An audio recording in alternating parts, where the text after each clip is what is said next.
విశ్వ వాళ్ళ నాన్న గన్ తీసుకొని లక్ష్మి ఇంటికి వచ్చి ఎవరింట్లో బయటకు రండి అని చెప్పి గట్టి గట్టిగా అరుస్తూ ఉంటే తులసి ఖుషి ఇద్దరు కూడా ఇంట్లో నుండి బయటకు వస్తారు.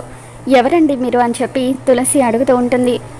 మా అబ్బాయిని కొట్టిన వాళ్ళు ఈ ఇంట్లోనే ఉన్నారు, వాళ్ళని పిలువ అని చెప్పి అంటూ ఉంటే మీరు రాంగ్ అడ్రస్కి వచ్చినట్టున్నారు అని చెప్పి తులసి అంటూ ఉంటుంది.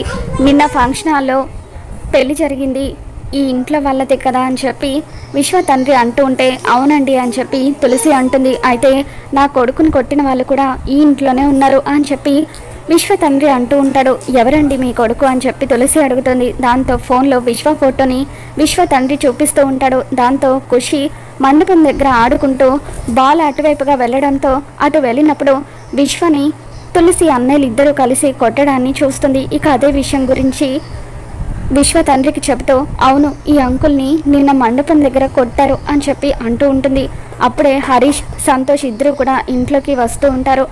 ఇక వాళ్ళు లోపలికి రావడం చూసిన విశ్వ తండ్రి వీళ్ళేనా నా కొడుకుని కొట్టింది అని చెప్పి ఖుషిని అడుగుతూ ఉంటే అవును అని ఖుషి తల ఊపుతుంది. దాంతో హరీష్కి, సంతోష్కి విశ్వ తండ్రి గన్ గురి పెడుతూ ఎందుకురా నా కొడుకుని కొట్టారు అని చెప్పి చెప్పండి, లేకపోతే చంపేస్తాను అని చెప్పి బెదిరిస్తూ ఉంటాడు. ఇక అప్పుడే లక్ష్మి ఇంట్లో నుండి బయటకు వస్తూ ఉంటుంది. మరి ఎన్నో ఏళ్ల తర్వాత తన అన్నయ్యని చూసిన లక్ష్మి ఏ విధంగా రియాక్ట్ అవుతుందో మళ్ళీ మన ఛానల్లో తెలుసుకుందాం. ఈ వీడియో మీకు నచ్చినట్లయితే తప్పకుండా లైక్ చేయండి.